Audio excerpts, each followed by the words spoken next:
Twins losing walk-off fashion today. They get swept in Baltimore. I got my main man, Sam Ekstrom. He's going to help us break it all down. It's all coming up next on the Locked On Twins POSTCAST.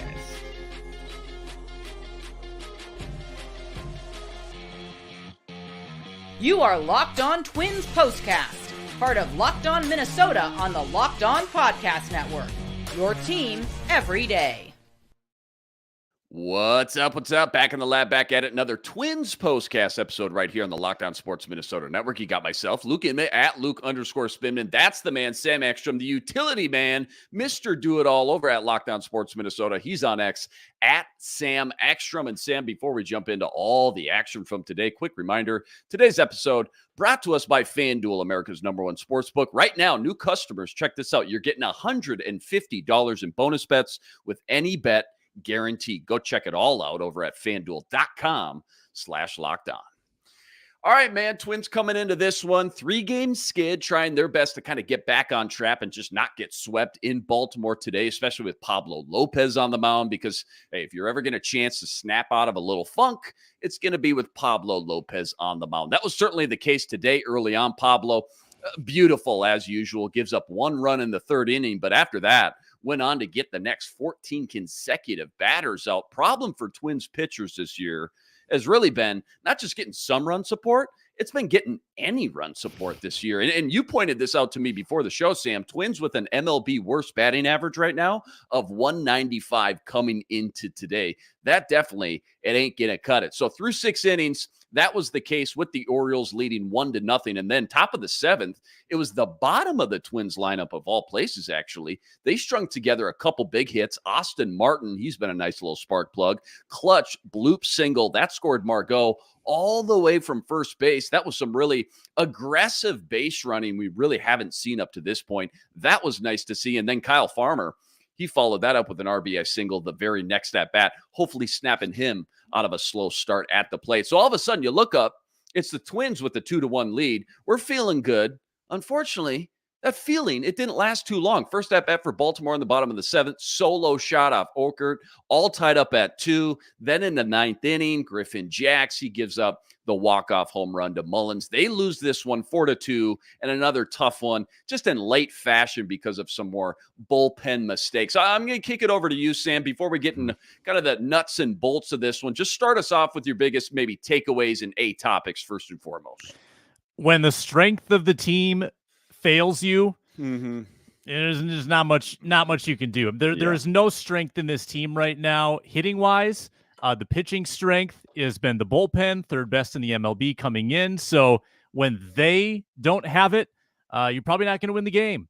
The Twins have been decent this year at kind of stopping skids with nice little matinee wins. They got the Dodgers 3-2 on getaway day. They beat the Brewers on getaway day, had some good work in the late innings in both those games to get back on track heading out of town. Not today.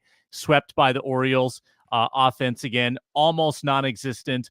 And if this bullpen comes back to earth, if they start struggling, this could get ugly fast. I mean, Twins are now 5 games below 500. I think you would have felt really good if they came away from Baltimore, who's a great team, with a win, any win, and they can't get that. So now they got a bunch of division games coming up. They got to snap out of this offensive funk, Luke. I mean, that's the long and the short of it. That's the only way they're going to become a relevant and interesting baseball team is if they hit just a little. They're hitting worse than the 2-14 White Sox, who are batting 196. What are we doing? And the Twins were 195. Unacceptable. Unacceptable. Absolutely. I want to dive into that and pick your brain a little bit more. Certainly that cold lineup, but let's give a little credit here to Pablo for a minute. The Twins, Sam, they needed a quality start in the worst way. That's exactly what Pablo gave them today. Here's the final stat line. 1 run earned, 2 hits, 0 walks, 7 Ks, 13 swings and misses in all. Unfortunately, after that 7th inning solo shot by Okert, you knew Pablo was then going to get the no decision. That was already a huge bummer after the day he had, because again, he certainly just did everything you could have asked for and more in typical Pablo fashion. It's just a tough sight to watch here, Sam, when, as you pointed out, your number 1 ace pitcher, he's just not getting the support they need at the most basic fundamental level from both the bats and the lineup, right? But then the relievers behind him as well right now. I guess what's your overall thoughts and outlook on, Pablo today? Sure. But then the big picture from a guy who, I mean, this guy had a lot of Cy Young chatter before the season started, but just can't get the help around him he needs right now. Yeah, it's a bummer. It's kind of what we saw last year. I mean, with Pablo, where actually, was it Sonny Gray last year who couldn't get a win? It was. I think it was Sonny. It was Sonny who was snake bit last year. Just had no run support whatsoever. Total rabbit trail here. Sonny Gray scoreless through his first 11 innings as a Cardinal. By the way, has not given up a run with St. Louis. Unbelievable. At any rate. This is going to be the story with your starters when you don't hit. I mean, the Twins now have 11 games out of 17 where they've scored 3 runs or less. Not going to win you many baseball games. And that's frustrating for pitchers. And it's not as if Pablo has been dialed in every game either. He's had, I think, 4 starts, and he's had 2 gems and then 2 that were pretty ordinary. That Cleveland game in the home opener was weird, where he was like perfect through the first time in the lineup, and then the Guardians popped him for 3 or 4 runs. Yeah. But you got to win on when your offense is scuffling the way it is. You got to win on Pablo Day, right? That's your stopper. That's the guy who comes in, gives you the lift. He gave you the lift today. And we can rip Rocco later if we want for pulling him when he did. This is the trendy Rocco criticism, is that he pulled starters too early. I wouldn't have minded rolling with him another inning, because you so badly need a win. And who's your best pitcher? It's Pablo Lopez. Ride him a little bit longer if necessary, just to give your team a lift. And that didn't happen today. Hindsight's 2020, but frustrating for Pablo when he gives you that and you return the favor with a clunker by the bullpen and the bats. I think it's a testament, too, for Pablo, the fact that he was able to cool this Baltimore lineup down a bit, too. Coming in, this is a team that's averaged a league best, Sam, 6 runs per game. Best in the league. And their bats, must be nice. Their bats, man, they've just been on fire up to this point. Twins really haven't been able to stop them the first 2 games previously whatsoever. I know it's a Twin show here, but your quick 2 cents on this red hot Orioles team. It's been a long time. It feels like decades. I know they were solid, and you started to see the signs last year, but up to that point, it feels like decades since we've seen a Baltimore Oriole team and lineup so dangerous and just loaded with potential. And I guess too, to that point, how much more impressive was Pablo's outing today, knowing how dominant they have been? Yeah. And if you look at the lineup he was facing, it's his best start of the year. He tamed Kansas City, but that's Kansas City. This is Baltimore. So definitely his best start of the year. It's cool to see Camden Yards lively. A lot of home runs. Is kind of a home run ballpark. There's so many years where the Twins would go there and dominate when the Twins were winning division championships. I bet their record in the 2000s in Baltimore, that they had like an 800 winning percentage. Just absurdly good. And now it's sad, because that's one of the cool baseball markets and baseball ballparks in the league. It's cool to see that rejuvenated.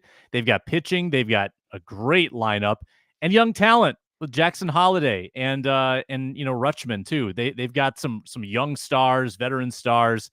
Santander is really good. Like it's a cool team, and I think there's that AL East. There's some talent over there, man. I mean, the Rays are always competitive. The Blue Jays have some sweet hitters. The Yankees are the Yankees.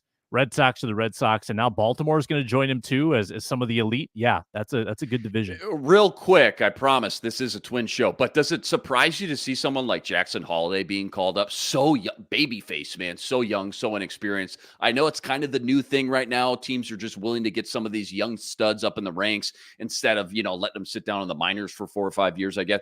Do you agree with that mindset, or is it just kind of player by player? Yeah, Jackson Holiday, number 1 overall pick for a reason. If healthy, would that mean a guy like Brooks Lee would be on the field doing the same with Royce Lewis out? I think it's probably organization by organization. Sure. A lot of it comes down to earning your way. So Jackson Holiday in the minor leagues hit 311. That's going to get you a look. Not a lot of 19-year-old, 18-year-old minor leaguers can do that. Holiday just turned 20. Looks like he's turning about 14 actually next year with that baby face. But the Twins, have historically slow played their prospects. They don't like calling them up in April. They like calling them up later so that they keep another year of eligibility, pre-arbitration. So like the Twins handle it more conservatively. I'm not sure they can afford to with Brooks Lee. Now his injury has slowed him, but it seems like the Twins are again going to have to rely on an injection from someone, and it might come in the form of rookies again. It might be like Austin Martin and Brooks Lee are, the next wave. It seems like the last couple of years, the best players have been the rookies who come up and they just don't know any better and they start hitting and giving the team some energy. So, yeah, I love that the Orioles did that, but I think that he earned it. I don't think it's anything other than him just being a really, really good ball player, hitting 311, 440 OBP in the minor leagues. That's going to earn you a look every time. Yeah, no doubt. Case by case for sure. All right, let's jump to the Rocco report. I'm going to tee you up. Tell us your favorite or least favorite move or decision, whatever it may be from today's game. So game 3 in Baltimore, the Rocco report, it says what, Sam? So the big move is obviously pulling Lopez when you did with 87 pitches. Mm-hmm. That is a very Rocco like number to pull a pitcher at. He doesn't like flirting with 100 pitches very often. So it's not out of character. Doesn't mean I have to like it. I understand that he goes to the lefty. He had a lefty coming up in the lineup, but you're really not as smart as you look because Baltimore has a pinch hitter ready. Right. So you didn't have a favorable matchup with Okert either. So you've got Okert going against two righties, or you've got Lopez going against two lefties. Like, who would you rather have in a mismatch? Okert, the journeyman who has a high home run rate historically, or Pablo? Coca-Cola or Shasta? Which one do we want here? Take your pick, huh? You got two options here. Again, very in character for Rocco, but like Santander, so by going to the lefty, you turn Santander around to become, a right-handed batter. It's hard to tell where he's really more comfortable as a hitter. He does have a higher career average and slugging percentage against lefties, not by much, but he is a little stronger of a hitter against lefties. So you did that. Like, you brought in a lefty and said, all right, Santander, you're going to hit right-handed against this guy. And he gave him, Luke, perhaps the most hittable pitch that's been thrown in the year 2024, year of our Lord, a 92-mile-an-hour fastball, middle, gopher ball over the left center field fence. Like that could not have been served up on more silver of a platter. That was a disgusting pitch. And it totally sapped the momentum the Twins had after their rally in the top of the inning. Yeah, well said. Good job on the Rocco report today. Plenty more deep dive from this one, plus our nerdy stat of the day coming up. So that's all coming up right after this. Quick reminder, today's episode brought to us by Prize Picks. Not FanDuel, it's Prize Picks. Prize Picks, America's #1 fantasy sports app with more than 3 million members to date. And for me and my money, it's by far the easiest and most exciting way to get in on all the action while you watch your favorite sports and players. All you got to do, you pick more or less on 2 or more players' stats and watch the winnings roll in. Spring training's over, baseball season officially underway, whether it's strikeouts, RBIs, first run innings. Take your pick on more or less and add them to your Prize Picks entry today. Or get in on all the NBA playoff action and win up to 100 times your money on the Prize Picks app. Plus, Prize Picks also offers weekly promotions and special offers for the biggest moments in sports. Not to mention, they now offer Apple Pay as well for quick and easy deposits into your account all season long. Download the Prize Picks app today and use code LOCKEDONMLB for a first deposit match up to $100. All right, I'm just curious. With so many injuries right now, I'm not going to go through them all. Obviously, Royce Lewis, Carlos Correa, the big ones. You got Max Kepler's, things like that. With so many injuries, and now that means new faces in the mix right now, I guess. I'm trying to find the glass half full here, find some positive. Which guys subbing in have impressed you or stuck out in the interim for the good? Yeah, good question. I'm not necessarily impressed by Miranda. I'm just excited for Miranda because, again, Luke, we talk about rookies coming up, performing well, and then enduring sophomore slumps. That's been the last 3 years of Twins seasons where you count on these rookies and then they just can't sustain what they did their rookie year. The scouting report gets out on them. Progress isn't linear, the whole bit. So Miranda's the guy 2022 who we're talking about. He's anchoring third base for the next decade. And then last year's a wash. Poor performance, injury, done for. Like didn't do anything in 2023. So to get him back in the mix, like I'm watching him closely because I want to see if he can maybe get a glimpse of that 2022 form. Off to a 280 hitting start, very small sample size. Austin Martin is the kind of player this team needs for energy because he's fast, can run the bases, and as we saw today, he can field.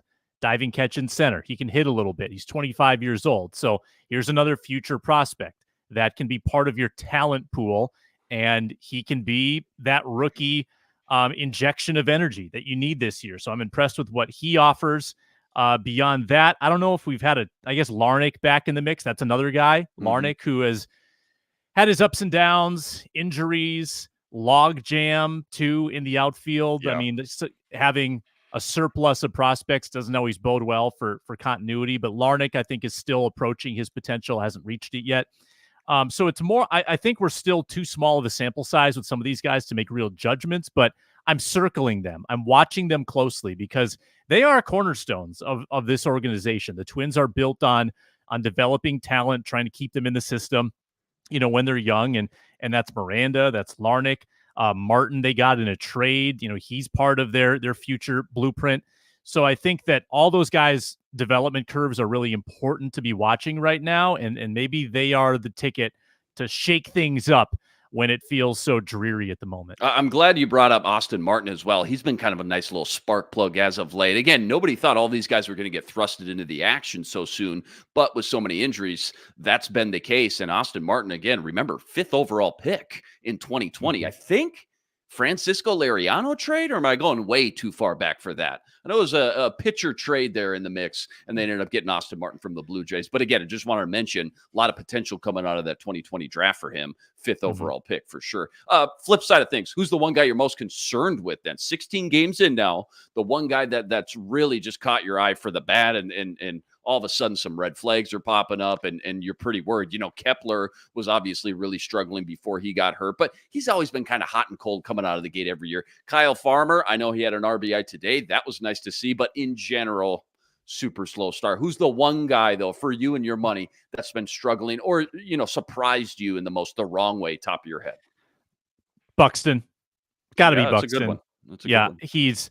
So is this the cost of having him play every day? He's played every game, but he's hitting 193. Is that what we get? We wanted this so badly. We wanted the healthy Buxton, and we got it. And this is how we're getting rewarded. He does not have a home run. This is a 30 home run power type hitter. Does not have a home run. Did have a triple the other night. Very exciting, very fast. Too many strikeouts. The tease of Byron Buxton is infuriating. I love him. I love him to death. But too often, he starts the season in reverse, and he's got to play catch up. And it's happening once again. This is the whole lineup. And I'm willing to say, Luke, I'm willing to put this into the universe.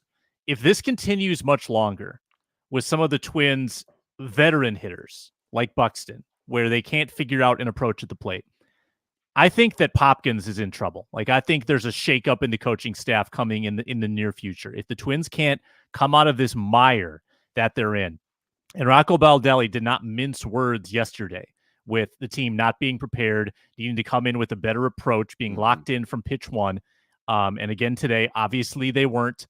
They had 3 hits through the first 6 innings. I think that there's going to be a shakeup in this coaching staff. I don't know what it looks like exactly. I think that it's not as if David Popkins had the most illustrious resume, but when the Twins brought him in, right, that feels like the easy target, because this is what we saw last year too, where the offense didn't get going for 100 games. So I think there's turmoil brewing here if it continues much longer. And guys like Buxton, you still need to coach these guys. They need to be tweaked and adjusted when things aren't working. And with Buxton, it's tough to watch right now. And it's so easy to use the injuries, I feel like, Sam, as a scapegoat, right? I can always lean on that maybe if anybody's job is, on the line or in jeopardy as well. And you're certainly right. That just can't be the case, and they can't continue to hit the way they are, or this is going to be a very, very long season. All right, nerdy stat of the daytime. Any fun or crazy stat, maybe an analytic you got locked and loaded you can share with the class? What do you got today? Yeah, I'm going to steal one from Corey Provis on the broadcast. I looked this up on Fangraphs and confirmed it. Twins pitchers giving up the second highest fly ball rate in baseball, which is not good. And especially when you have the second highest fly ball to home run ratio. So of those fly balls given up, the second highest percentage of home runs has come as a result. Wow. That's not great. Over 41% fly ball rate just behind Cincinnati. So a lot of strikeouts for this staff, also a lot of fly balls, and that burned them 3 times today. Home run by Henderson, home run by Santander, walk-off bomb by Mullins to end it. 3 big flies for the Orioles for the win. Yeah, it's so weird. I thought you were going to come on here with a nerdy stat that was, positive or fun, but I guess through 16 games, we really don't have a lot to choose from right now when it comes to the Minnesota Twins and the statistics they've put up so far. Don't go anywhere. We got to preview game 1 with Detroit on Friday. That's all coming up right after this. Quick reminder, today's episode brought to us by FanDuel, America's #1 sportsbook and official sportsbook partner of the MLB. Right now, it's playoff time in the NBA and NHL, not to mention baseball's in full swing. That means FanDuel, it's your #1 place to be to bet on all the action. Check this out. Right now, new customers, you're getting $150 in bonus bets guaranteed. That's $150. Win or lose, bet on everything from slap shots to home runs to slam dunks, all on the app that's safe, secure, and easy to use. What are you waiting for? Visit FanDuel.com/lockedon and make your first bet an automatic win. FanDuel, America's #1 sportsbook and official sportsbook partner of the MLB. All right, last one before we get out of here. Quick little preview for the next series on deck. That's at home, taking on the Tigers again. Just saw them not too long ago. Game 1, got Joe Ryan on the mound. Detroit, off to a nice start. 3 games above 500 right now, especially for a team littered with a lot of young talent still developing right now. Obviously, Twins bats, goes without saying, still struggling right now. But talk to me about Joe Ryan, how he's looked so far this year, and then maybe 1 or 2 things you're looking for in this Twins-Tigers series coming up. Yeah, I love what Ryan's offered them. They needed that number 2 to fill in for Sonny Gray, and Ryan comes in with, a pretty solid start to his season, 17 innings, 3 starts. That's a good innings per outing average when Rocco is your manager. I with the Tigers, the Tigers are one of those teams that we've seen rise over the past couple of years. We wondered if they were ready to break through. They're 10-8 right now. They split with the Twins last weekend. Interesting note about the Tigers, they're experiencing some close game regression right now. So they started 6-1, and of those 7 games they played to start the year, they all were decided by 1 run or went to extra innings, and they were winning almost all of them. Lately, they've been losing almost all of them. So the Tigers are kind of regressing to the mean right now. They played another extra inning game with the Twins. They had another 1-run game with the Twins. They play a lot of tight games. Their offense isn't exceedingly good. Obviously, Kenta Maeda in that mix. He beat the Twins last Friday. I think this is a gettable series for the Twins to get back in the right headspace. They're coming back home. Weather's not going to be great, but if they can get some good pitching in this series and just win a series, Luke. I mean, it's been trying to climb out of these holes, losing the first 2 games of series, rarely a chance to take a series from anybody. If they can just win a series, 2 out of 3, I think that would adjust the attitude a little bit and get people maybe thinking a little more positively. Again, it's April. You can't win a pennant race in April, but you can put yourself behind the 8 ball, and the Twins need to start actually climbing back in this division. It's better than we thought it would be. 3 teams over 500, including Detroit. So you're chasing them at this point. You're going to be 3-4 games back of them. So time to start clawing away, getting your way back to 500. Yeah, it's amazing how far the bar has dropped, I feel like, after a couple big injuries and then just this slow start we've seen. I think you nailed it right on the head. Let's just start here with winning a series. Hopefully this Friday starts against Detroit at home at Target Field. Well done, my man. Always fun with you. Win or lose, Twins get swept after this walk-off bomb in the ninth today in Baltimore. They get the day off tomorrow, then back at home again Friday for a 3-game series with Detroit. And in total here, Sam, they got a 7-game homestand coming up with the White Sox immediately after Detroit with 4 games versus the White Sox at Target Field as well. So, like you said, nice little opportunity to kind of get back on track at home, get some confidence back, maybe a little swag back in the mix as well. First pitch Friday, that's 7:10 p.m. Central Standard Time. As always, huge shout out to everybody that joined us on the stream. Rest assured, we'll be back each and every same time, same place, right here to break it all down. And quick reminder, you can always go find Sam on the Locked On Sports Minnesota channel. He's hosting a bevy of shows all the time, including the Minnesota football party and the Minnesota basketball party. That's each and every Wednesday afternoon as well. And hey, if it's not too much trouble, make sure you like, make sure you subscribe. Help us get to 8,000 subscribers. That's always much appreciated. All right, that'll do it for us today. Thanks for stopping by. He's Sam Ekstrom on X at Sam Ekstrom. I'm Luke Inman on X at Luke_Spinman. Until next time, signing out.